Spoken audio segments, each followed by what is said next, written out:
Hello and welcome. My name is Shekhar. I am an English trainer. I welcome you to this YouTube channel. Friends, used to एक ऐसा शब्द है जो अक्सर students को confuse करता है, क्योंकि used to को अलग अलग तरह से इस्तेमाल किया जाता है। कभी कभी आप देखते हैं कि used to के पहले हेल्पिंग वर्ब का यूज़ हो रहा है, कभी नहीं हो रहा है। कभी used to के बाद वर्ब की फर्स्ट फॉर्म देखने को मिलती है, तो कभी वर्ब की आईएनजी फॉर्म देखने को मिलती है, तो कभी वर्ब ही नहीं होता है। और इसलिए अक्सर ये कन्फ्यूज़न क्रिएट कर देता है कि आखिर इसका इस्तेमाल कैसे करें और इसका मतलब क्या होता है। सबसे पहले तो आप ये जानिए, यूज़ जो शब्द है जिसका मतलब है प्रयोग करना, इस्तेमाल करना, जैसे कि I use toothbrush, I use this pen, you use several things. Use इस्तेमाल करना, प्रयोग करने वाला यूज़ एक वर्ब है जो कम्प्लीटली डिफरेंट है। आज के लेसन में जो यूज़ टू आप समझ रहे हैं वो एक मॉडल वर्ब की तरह यूज़ हो रहा है या फिर एक एडजेक्टिव की तरह यूज़ हो रहा है। तो सामान्य यूज़ का हम इस यूज़ नहीं करने जा रहे हैं, बल्कि एक मॉडल वर्ब यूज़ टू का इस्तेमाल करने जा रहे हैं। तो सबसे पहले समझते हैं कि आखिर ये दो अलग अलग तरह से हम इसे कैसे इस्तेमाल करते हैं। सबसे पहले यूज़ टू का जो प्रयोग है उसमें आप देख रहे हैं सब्जेक्ट है और उसके बाद यूज़ टू है, लेकिन कोई हेल्पिंग वर्ब नहीं है। कोई भी हेल्पिंग वर्ब का प्रयोग नहीं किया जा रहा है। ना यहाँ पर डू डज है, ना डिड है, ना इज एम आर है, ना ही कोई और हेल्पिंग वर्ब है। और यूज़ टू के बाद वर्ब का फर्स्ट फॉर्म इस्तेमाल हो रहा है। तो ये एक स्ट्रक्चर है जिसका अपना एक पर्पज़ है, इसको आगे हम समझेंगे। लेकिन एक दूसरी स्ट्रक्चर आप देख रहे हैं जिसमें सब्जेक्ट के बाद यूज़ टू से पहले आप is am are helping verb का इस्तेमाल करते हैं। आप जानते हैं सिंगुलर्स के लिए इज़ का यूज़ होता है, प्लूरल के लिए और यू के लिए आर का यूज़ होता है, जबकि आई अगर सब्जेक्ट हो तो एम हेल्पिंग वर्ब का यूज़ करते हैं। इसके बाद यूज़ टू शब्द है, सेम है यूज़ टू। उसके बाद नाउन भी ऑप्शन में है, संज्ञा का भी यूज़ हो सकता है, और वर्ब अगर होती है तो वर्ब का आईएनजी रूप यूज़ होता है। अगर आप जेरेंट समझते हैं तो आप जानते होंगे कि वर्ब का आईएनजी रूप भी नाउन की तरह इस्तेमाल किया जाता है। तो इसका जो बेसिक सेंटेंस फॉर्मेट तो यही है कि टू के बाद हम यहाँ पर नाउन का यूज़ करते हैं, लेकिन वर्ब को भी नाउन की तरह यूज़ किया जाता है, इसलिए ये वर्ब का आईएनजी रूप के रूप में हम इस्तेमाल कर रहे हैं। उसके बाद वाक्य में बचा हुआ हिस्सा है ऑब्जेक्ट। ये ऊपर वाला सेंटेंस है सिर्फ और सिर्फ पास्ट टेंस में ही यूज़ किया जा सकता है, इसका अपना एक अर्थ होता है। जबकि नीचे वाले यूज़ टू का प्रयोग आप प्रेजेंट में इज एम आर के साथ करते हैं। पास्ट होने पर इज एम आर की जगह वॉज वर्ब का यूज़ आप कर सकते हैं। वॉज सिंगुलर सब्जेक्ट्स के लिए यूज़ होगा और यू और प्लूरल के लिए वर का यूज़ करेंगे। फ्यूचर टेंस की जब भी बात होगी आने वाले समय की, तो हम विल बी का इस्तेमाल करेंगे। और प्रेजेंट परफेक्ट होने पर हैव बीन, हैज़ बीन का यूज़ होगा।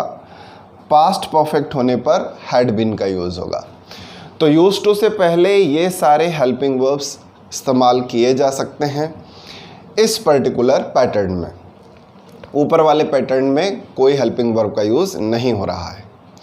इसके मीनिंग की बात करें तो बिना हेल्पिंग वाले यूज़ टू का प्रयोग हम करते हैं पास्ट हैबिट्स बताने के लिए, पुरानी आदतें बताने के लिए। पुरानी आदत ऐसी जो अब नहीं रही हैं, छूट गई हैं। यानी ऐसे वाक्य जिनके अंत में ता था, ती थी, ते थे इत्यादि शब्द आएंगे, वो यूज़ टू के प्रयोग से इंग्लिश में कहे जाएंगे। एग्जाम्पल सहित इन्हें हम समझेंगे। नीचे वाला यूज़ टू जो है उसका प्रयोग हम करते हैं दो अलग अलग सेंस में। पॉजिटिव सेंस में अगर आप यूज़ करें तो इसका मतलब होता है आदत पड़ जाना। कोई काम आपके लिए शुरुआत में कठिन हो सकता है, लेकिन जब आप उसको बार बार करते हैं तो आप उसके आदी हो जाते हैं, आपको आदत पड़ जाती है। पॉजिटिव सेंस में इसका मतलब है आदत पड़ जाना, नेगेटिव सेंस ले तो इसका मतलब है लत पड़ जाना। कोई काम अगर बुरा है और उस काम को करने की अगर आदत पड़ गई है तो उसे हम लत या एडिक्शन बोलते हैं। तो नेगेटिव सेंस में हेल्पिंग वर्ब वाला यूज टू लत बताने के लिए यूज़ करते हैं और पॉजिटिव सेंस में आदत पड़ जाने के लिए यूज़ करते हैं। इन्हें हम एग्जाम्पल की मदद से बेहतर तरीके से समझ सकते हैं। I use to live in a village. I use to, ताथा तीथी तेथे यूज टू का पर्पज़ है। आई यूज टू लिव का मतलब है मैं रहा करता था। इसका मतलब है अब आप गांव में नहीं रहते, आप पुराने समय की बात कर रहे हैं। I use to live in a village. We use to help each other. हम एक दूसरे की सहायता किया करते थे।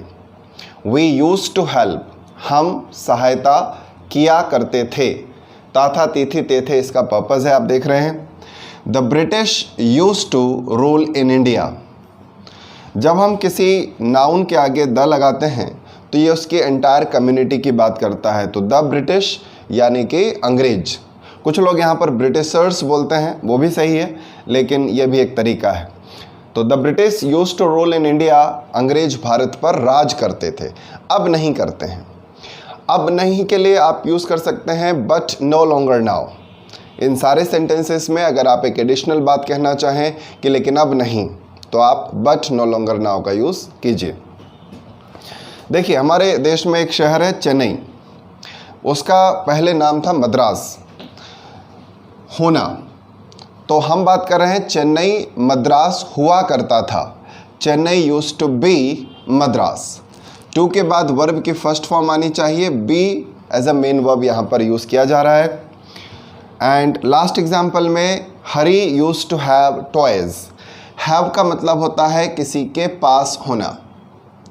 तो हरी के पास हुआ करते थे, हरी यूज्ड टू हैव टॉयज़, हरी के पास खिलौने हुआ करते थे। यूज्ड टू का दूसरा प्रयोग हम करते हैं आदत पड़ जाना, लत पड़ जाना या फिर आदी हो जाना बताने के लिए। इसके लिए हम हेल्पिंग वर्ब का यूज़ करते हैं और यहाँ पर कुछ एग्जाम्पल्स हैं जिसकी मदद से आप इसे अच्छी तरह से समझ सकते हैं। I am used to working here. मुझे यहाँ काम करने की आदत पड़ गई है, पॉजिटिव सेंस में यूज़ हो रहा है। You are used to talking too much. आप बहुत ज़्यादा बात करने के आदी हो गए हो या आपको बहुत ज़्यादा बात करने की लत पड़ गई है। Sonu is used to drinking wine. Sonu को शराब पीने की लत पड़ गई है। वाइन के लिए आप लिकर शब्द का यूज़ भी कर सकते हैं। पास्ट टेंस की बात करेंगे तो इज़ के बजाय आप वाज वर का यूज़ कर सकते हैं। He was used to blaming others. इसका मतलब है उसे दूसरों पर आरोप लगाने की आदत पड़ गई थी या वह आदी हो गया था। He was used to blaming others. Plural के लिए वॉज की जगह वर का यूज़ कीजिए। They were used to tobacco. यहाँ पर हमने वर्ब के आईएनजी फॉर्म के बजाय नाउन का यूज़ किया है। वे तंबाकू के आदी हो गए थे या उन्हें तंबाकू की लत पड़ गई थी। They were used to tobacco. We will be used to new rules. जब नियम नए होते हैं तो हमें वो अटपटे लगते हैं, तो हम नए नियमों के आदी हो जाएंगे। We will be used to new rules. इस तरह से आप देख रहे हैं कि यूज्ड टू के दो बिल्कुल अलग अलग इस्तेमाल हैं, एक जिसमें हेल्पिंग वर्ब है, दूसरे में हेल्पिंग वर्ब नहीं है। आप भी इनकी प्रैक्टिस कीजिए और कोई भी कन्फ्यूज़न होने पर कमेंट बॉक्स में पूछिए। I will answer it there. Thank you for watching this video right till the end.